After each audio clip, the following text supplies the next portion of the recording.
Ladies and gentlemen, this is another Metroid 2 remake, or in short, AM2R. Maybe you've heard about this one, and if not, then it's my pleasure to enlighten you. Like any game in the Metroid series, AM2R is a jump, run, shoot and explore game, which is not new. But the fact that this game was made entirely by fans of the series is. That's right, no big development studio was behind it, just everyday people like you and me with a guy called Milton Guasti as the head of the group. The vision he had was not just to modernize a game he liked. No, he went further. His goal was to take Metroid 2, fuse it with the art style of Super Metroid, and then mix in the gameplay mechanics from Zero Mission. And fused it did into one delicious package. His team even went the extra mile and drew sprites by hand, which gave the game its own personal note. Especially the Metroids look positively stunning. To round this up, it played like an all-new Metroid title. It was loved by veterans, newcomers and critics alike. Plus, Guasti never made a single penny with the game because he distributed it for free, signaling that this was in no way in an attempt to cash in on something somebody else did, but rather a work of tribute and love. It got so popular, it even managed to get the attention of the big N. But not in a way you might like. Instead of welcoming the publicity boost it brought to a series beloved by many, Nintendo decided to flex its big corporate muscles and send out a cease and desist note to Guasti. The internet of course was outraged, a huge debate started. Why would Nintendo do something like that? And why do people care so much about this game in particular? Well, I don't know, maybe because Nintendo didn't release a good Metroid game in years, and I said good Metroid game, Nintendo! And when someone else was finally up for the task, he got shut down quicker than a freshman at his first college party. But didn't you know, good sir, that Nintendo's official statement on why they shut down this remake is that they released their own? As of September 15th, Metroid Samus Returns hit the shelves, and from what I heard, it is quite marvelous. So you see, young friend, Nintendo might have a point. Shut the fuck up. Now look, we all know that Nintendo treats its brands like prize dogs that have to be protected from evil influences, and God beware, other dogs that could potentially create a bastard dog. Pokemon Uranium suffered the same fate as AM2R, just like everything Mario related did. Having something to show at the E3 was just a happy coincidence, because you know what I know. They shut this game down on principle, which makes this excuse extremely hypocritical and hollow. Okay, maybe I'm too harsh here. Nintendo was in their bounds to do this, that's a fact, and I'm sure that the official remake will rock. But it just makes me so furious that Nintendo prefers to drag this little bastard puppy behind the shack and pull an old yeller, when other and better options were clearly available. For example, they could have appreciated the fan work and sell us 2 new Metroids. With slight differences in design. It's not like that strategy doesn't work. Now, I won't tell you to shun the official remake. In fact, I encourage you to buy it so that tragedies like these never happen again. But I want you to remember this gem in the upcoming hype, and the fact that you don't have to rely on big companies to make good games. And with that said, let's begin.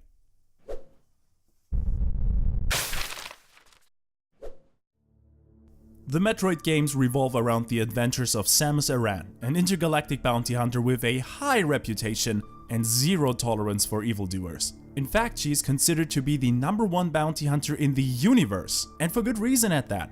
For example, in the very first Metroid, Samus foiled the plans of the space pirates to enslave the galaxy by destroying their recently acquired biological weapon, the Metroids. Now, these parasitic life forms have the ability to fly and on contact deprive every living being of their energy, leaving only a husk behind. Irritating a Metroid is therefore a surefire way to die. Well, I don't see the big deal. It's just a flying orb, so just shoot it dead before it reaches you. Problem solved, man. What the fuck? Oh, did I forget to mention they are impervious to most weapons known to man? Must have slipped my mind, sorry.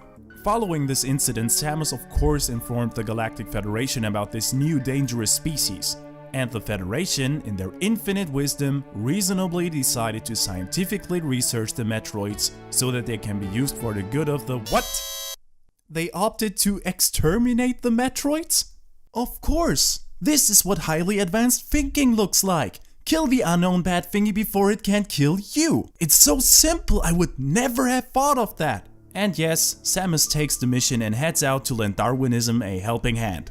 Samus lands on the planet, and after a little searching, her scanner points the way to the first out of many Metroids. But as she approaches one of the critters, she realizes that something's not quite right. Maybe it's just an anomaly. At least it's not attacking, so... Oh my god, what is this? Yep, given the right circumstances, this species is able to go through metamorphosis.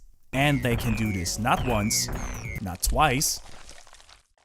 3 is still not the right amount.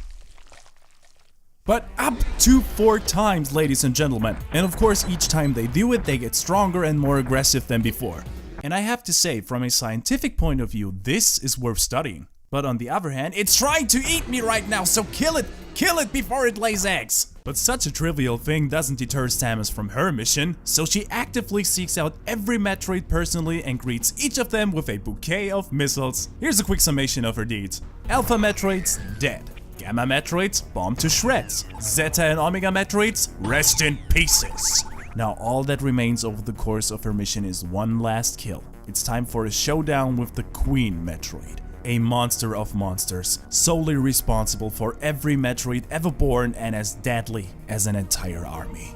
But even this ferocious beast is no match for our heroine. With one last desperate attack, the Queen tries to eat Samus alive, but she responds with a barrage full of rockets directly aimed into her stomach, which kills the beast for good. And so it is written, the era of the Metroids comes to an end. Or does it? Because exploring the cave right behind the Queen reveals an unhatched egg, and out pops yet another Metroid. But this one seems to be a little different from the rest. Instead of attacking Samus like all the other things on this planet, it just floats near her, never leaving her side. Okay, time out. Really, game? Really? You fling this whole army of monsters my way. Some of them were even cute in their own right, and you really think Samus or I will stop killing shit because you let me witness the birth of the truly last Metroid? Here, it's so squishy I could use a flame to do it. Just watch me commit genocide, I dare you. I will do it! Aw, who am I kidding? I can't do it. And neither can Samus. Look, she adopts the little thing and together they leave the planet in her ship. The end. And now you might ask, when do other people appear in this game so a proper story can take place? Well, there are no other people, and this is the whole story. To be honest, if it weren't for the ending, this could be seen as a glorified hunting trip. What's not helping is the fact that Samus is a silent protagonist, has no one she could talk to because every human she encounters is either dead or about to be once she spots them, which is not her fault, and she only shows emotions via body language, which happens 3 times tops in this game. But fortunately, there is a little more on the story side, albeit optional. Samus has a logbook with her that documents every step of her journey. Just step into a new area or fight an unknown beast and Samus will automatically update the log with all her thoughts and findings. If you want to read it, just hit the options button and you have roughly half an hour worth of reading material. Anyway, I think the log is a super cool idea because it provides the curious among us with non-intrusive backstory elements. And honestly, I can't be too mad about the so-called plot, because by today's standards, this could easily be the story of John Wick goes to space, kill everything with a vengeance. And by the way, the endings are pretty identical too. You adopt a space alien, he adopts a new dog.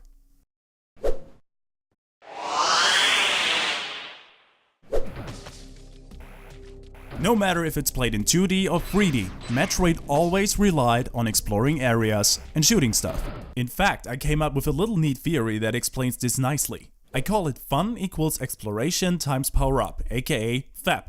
You generate fun by exploring an area of the map, then you find power-ups in said area, which in turn opens up new and more difficult areas for you to explore and loot again. Hence, the times operator. In order for this to work though, some conditions have to be met, or fapping isn't possible. Condition number 1, the world has to be huge, but access to most of the areas must be restricted until you did something to unlock them. In AM2R, these restrictions manifest themselves as color-coded doors, which you can only open with the appropriate weapon. Other times, there's a strange looking pile of blocks in your way that you can't get rid of until you got the right equipment. And sometimes it's just good old-fashioned lava that blocks your descent into the planet until you killed all Metroids in that area. After you did the deed, the orange soup recedes and gives way to new deaths, so condition 1 checks out. Condition number 2. At the beginning of the game, your character has to be almost impotent in relation to the various dangers he will encounter. Or maybe I should say flaccid? No, weak! That's the word I was looking for. And of course, the character has to grow stronger throughout the game. And look at that, start the game and all Samus can do is jump and shoot and... well, that's probably it. But that weak state changes soon enough, and then it's fappin' time! Here's a good example. I enter a new zone and promptly find a Metroid cocoon, which of course indicates that one of these sobs is nearby. So I jump up, only to be greeted by an unclimbable wall. Well fuck, since there's nothing I can do right now to get up, I might as well check out that corridor to the right. So I do that, fall down a pit and BAM! Power up, right there!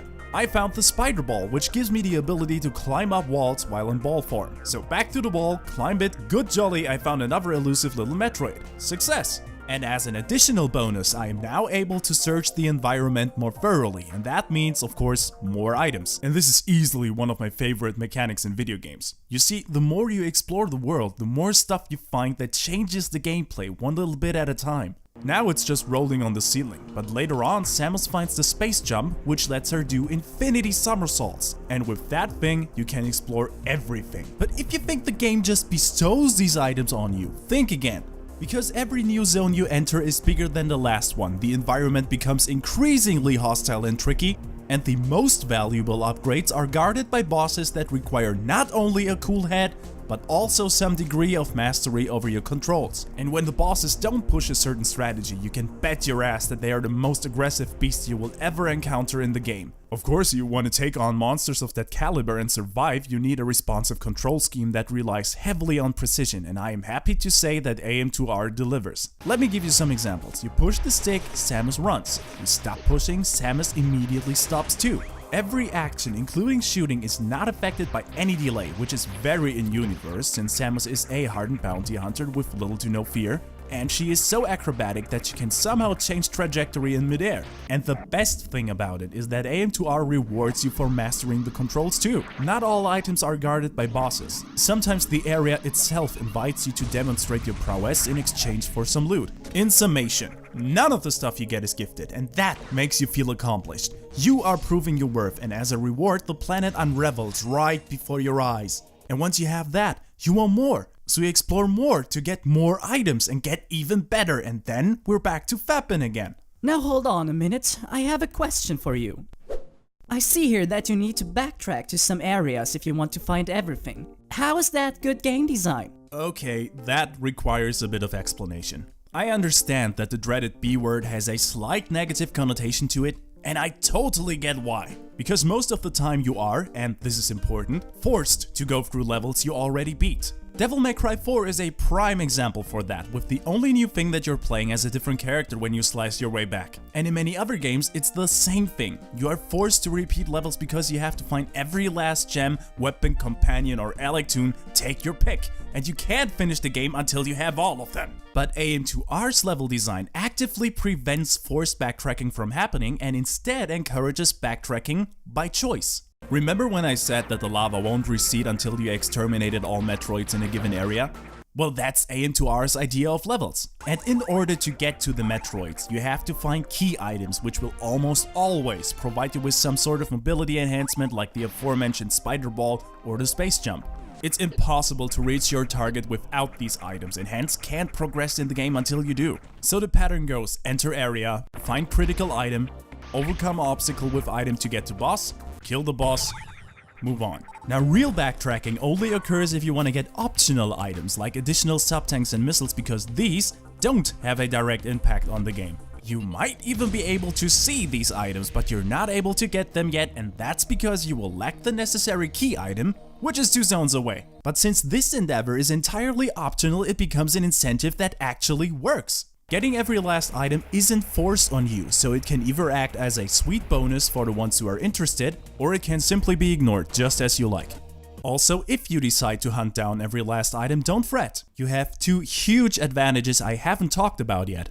And surprise surprise, the first thing that helps you is your map. Apart from its natural function, it also has the decency to remember where items are once you spotted them. Just look for these blue dots, follow the map, and you should be golden. And second, going back sounds worse than it actually is because you get your very own fast travel system. Near the end of the game, you get access to a water distribution center, which connects the whole world via pipes you can ride in to fast travel to every location you want. So backtracking isn't a problem in this game. And I know that for a fact because I hunted down every single item and it was quite fun.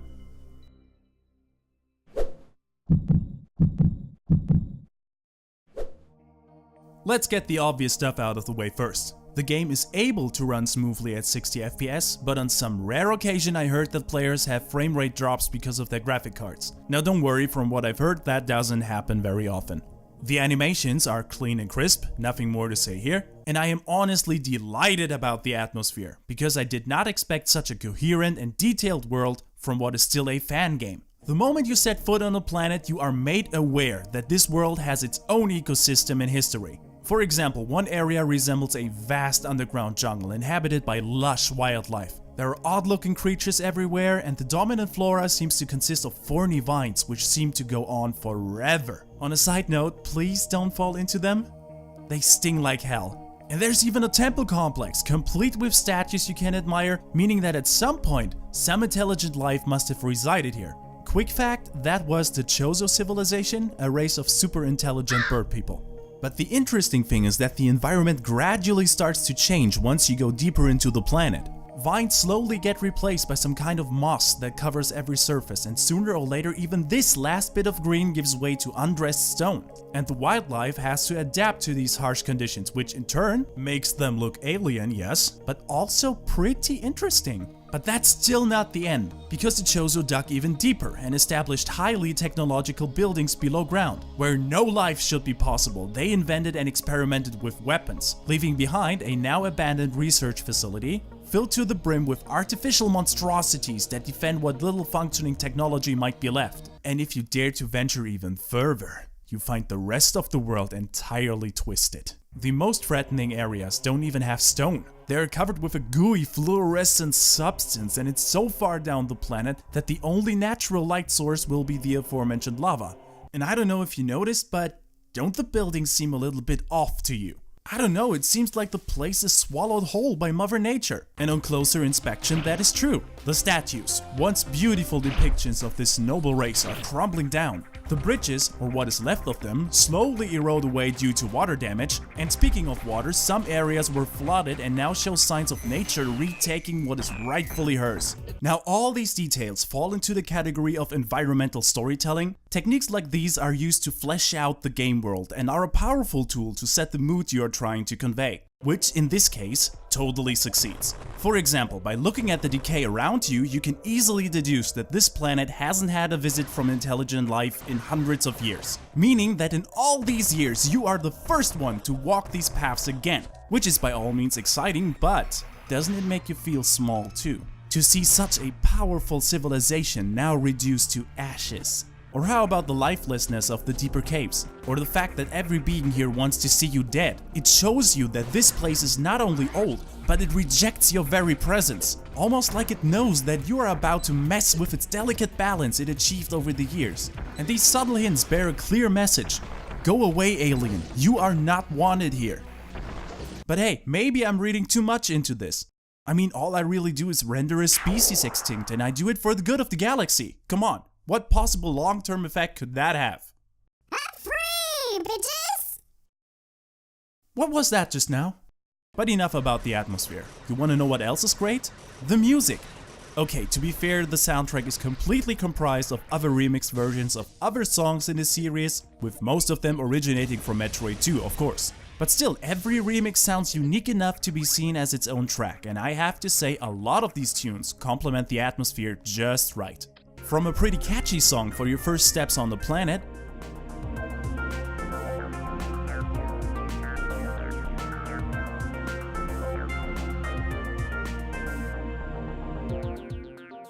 to more mysterious tunes for the exploration,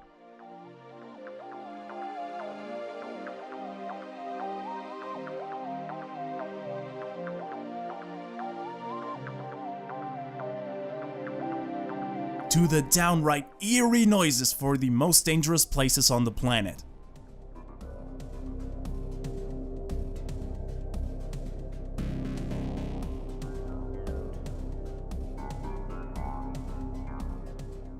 And I gotta say, there's some real talent at work here. But see for yourself and give it a listen. Our dear doctor released the album for free and can be downloaded with the link I put below the video.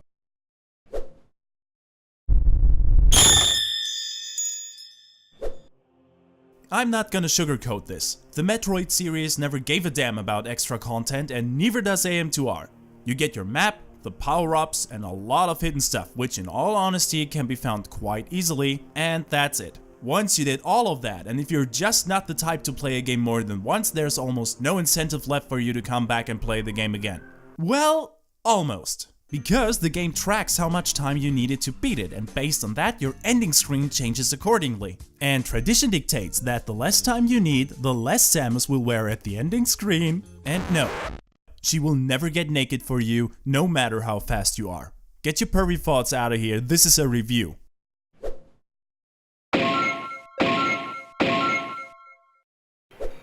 Please keep in mind that I grew up with Super Metroid back in 1994, so what I am about to say might be a bit nostalgia tainted, but I seriously can't find a lot of flaws in this game, and believe me, I tried. The story is, well, pretty thin, but here's the thing, the game's never focused on that, and in this case, it's appreciated. The developers could have pulled a mighty number 9 and bring up a message every 5 minutes and backflashes and whatnot, but instead, they made a logbook that is not intrusive as hell. The gameplay is simply like it should be in a Metroid game. The controls fit like a glove, and every time you find a critical item, you are taught how to use it without even noticing that you're learning something. And the atmosphere does a wonderful job by setting up a world that piques your curiosity, but also makes you feel alone and isolated, also just like a Metroid game should. Come to think of it, there's just a flaw that the battles against the Metroids get repetitive after some time. Of course, the different stages mitigate the problem somewhat, but way over half the Metroids you kill will be in stage 1 or 2,